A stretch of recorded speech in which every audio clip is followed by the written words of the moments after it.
आज हम पढ़ेंगे कि डिफ्यूज़न क्या होता है, उसको कौन कौन से फैक्टर अफेक्ट करते हैं और उसके नेचर में क्या इंपॉर्टेंस है।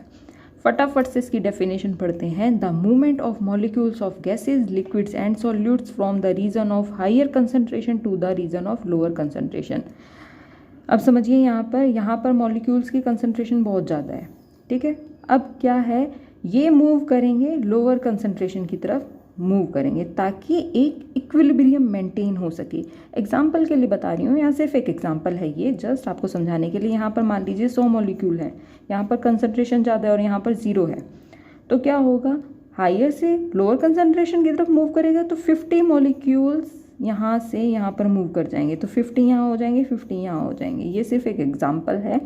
तो क्या हो गया, इक्वल हो गया दोनों तरफ, ठीक है, कंसंट्रेशन इक्वल होगी। तो यही है कि हायर कंसंट्रेशन से लोअर कंसंट्रेशन की तरफ मूव करते हैं।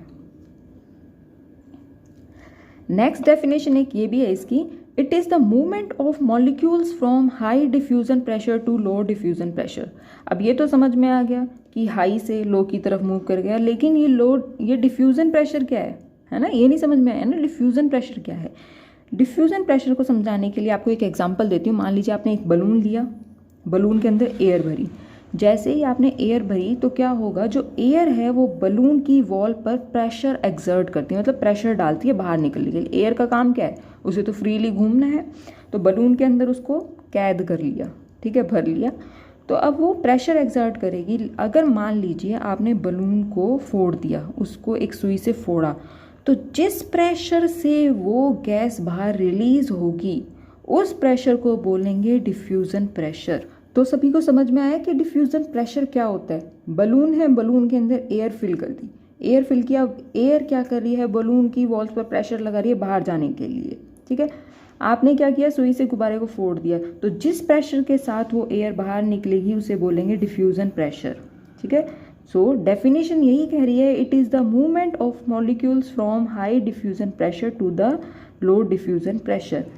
बलून के अंदर कैसा प्रेशर था, हाई डिफ्यूजन प्रेशर, बाहर कैसा है, लो डिफ्यूजन प्रेशर। नेक्स्ट एग्जांपल है कॉपर सल्फेट क्रिस्टल का। इसमें क्या होता है, एक बीकर लिया, बीकर के अंदर पानी भरा और कॉपर सल्फेट के क्रिस्टल डाल दिए। थोड़ी देर बाद हम देखेंगे कि जो पूरा पानी था वो नीला हो गया। ये भी एग्जाम्पल है डिफ्यूजन का। अब हम पढ़ेंगे कि कौन कौन से फैक्टर हैं जो डिफ्यूजन को अफेक्ट करते हैं। Number 1, the greater is the concentration difference between the two regions, the faster is the rate of diffusion। अगर कंसंट्रेशन डिफरेंस है दो रीजन के बीच में तो डिफ्यूजन का रेट ज़्यादा होगा। कैसे, अब देखिए एग्जांपल से। मान लीजिए ये 2 रूम है, आपके घर में 2 रूम है, ठीक है।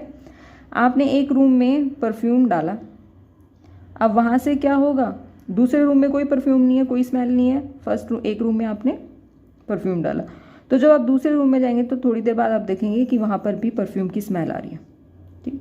तो क्या हो गया कि the greater is the concentration difference. यहाँ पर कोई कंसंट्रेशन नहीं थी परफ्यूम की, ठीक है, और यहाँ पर बहुत सारी थी, तो क्या हुआ, डिफ्यूज़न ज़्यादा हो गया।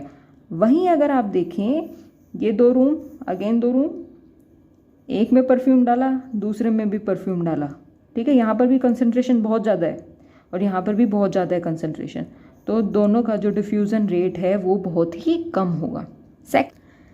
नेक्स्ट है, the rate of diffusion increases with increase in temperature because it increases the kinetic energy of the molecule. ये बिल्कुल सही बात है कि जैसे जैसे टेम्परेचर इंक्रीज होगा जो डिफ्यूज़न है वो इंक्रीज हो जाएगा, ठीक है।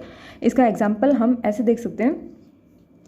आपने देखा होगा कि घर में अगर आप चाय पत्ती ठंडे पानी में डालते, ठंडा पानी लिया आपने, उसमें चाय पत्ती डाली, ठीक है, तो क्या होगा, चाय पत्ती का कोई कलर नहीं आएगा, और अगर आएगा भी तो काफ़ी टाइम बाद और हल्का हल्का सा कलर आएगा। मगर क्या होता है, आपने पानी को, जिसमें चाय पत्ती डाली आपने, और उस पानी को आपने गैस के ऊपर रख दिया, चाय पत्ती का कलर तुरंत आ जाएगा और थोड़े टाइम में आप देखें, थोड़े टाइम क्या, 1 मिनट में आप देखना है पूरा पानी ब्लैक हो जाएगा। इसका मतलब क्या है, डिफ्यूज़न बहुत अच्छे से हो गया। टेम्परेचर इंक्रीज़ किया है, पहले ठंडा पानी था, उसको टेम्परेचर इंक्रीज़ किया, गैस पे रखा, काइनेटिक एनर्जी इंक्रीज हुई मॉलिक्यूल्स की, और क्या हुआ, डिफ्यूज़न की प्रोसेस हुई। तो नेक्स्ट है, the lesser is the molecular weight of diffusing particles, the greater is the rate of diffusion. इसका एग्जाम्पल ये है, जितनी भी जो एयर होती है वो क्या होता है, हल्की होती है, तो उनका जो डिफ्यूज़न है वो बहुत जल्दी होता है। लेकिन जो सॉलिड पार्टिकल्स होते हैं वो भारी होते हैं, उनका मॉलिक्यूलर वेट ज़्यादा होता है, तो क्या होता है, उनका जो डिफ्यूज़न है वो भी कम होता है। नेक्स्ट है the shorter is the distance the greater is the rate of diffusion. ये कैसे, अब इसका एग्जाम्पल देखो, जस्ट एक एग्जाम्पल दे रही हूँ। मान लीजिए ये आपका घर है, घर से 2 किलोमीटर दूर एक नाला बह रहा है।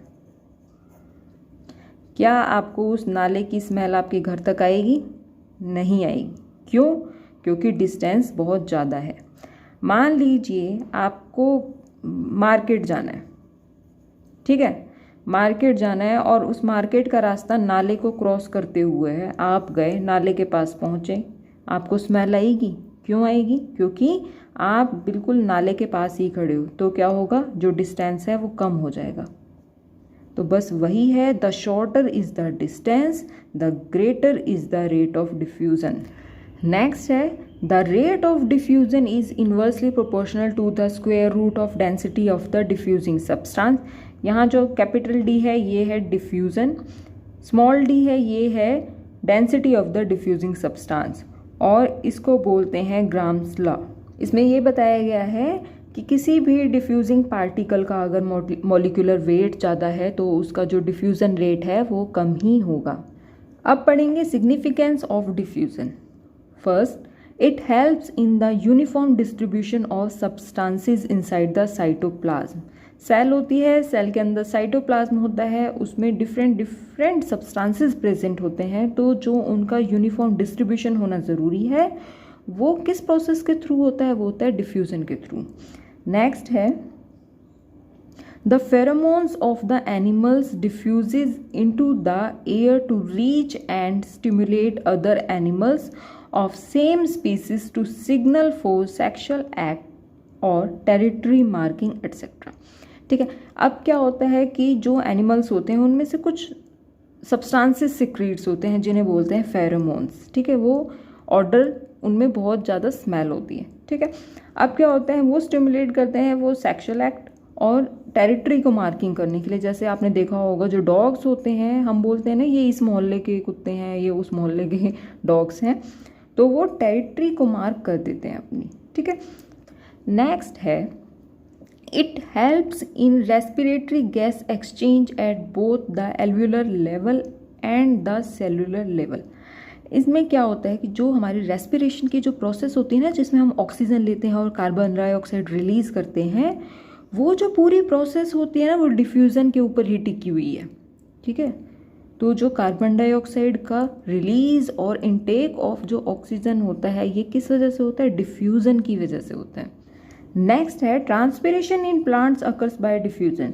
जो ट्रांसपिरेशन की प्रोसेस होती है प्लांट्स के लिए बहुत ज़्यादा इंपॉर्टेंट होती है, और जो ये प्रोसेस होती है वो किस मैकेनिज्म से होती है? वो डिफ्यूज़न से ही होती है। ठीक है, फिर है it also helps in some exchange of materials.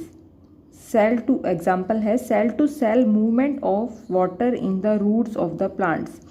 क्या है ये? देखिए सेल है, ये आपको एक रफ सी स्ट्रक्चर बना के दिखा रही हूँ। अब ये मान लीजिए प्लांट की सेल है, अब वाटर है, रूट्स ने ये रूट हेयर मान लीजिए, ठीक है, यहाँ मिट्टी से पानी लिया, अब ये क्या हो गया, एक सेल से दूसरी सेल में जाएगा। पेड़ कितना बड़ा होता है, कितनी सारी सेल्स होती हैं उसमें, अब एक सेल से दूसरी सेल में होते होते जाएगा। तो जो ये प्रोसेस है वो कैसे होती है? वो डिफ्यूज़न के थ्रू ही होती है। तो इसलिए जो डिफ्यूज़न है बहुत ही इम्पोर्टेंट है नेचर में।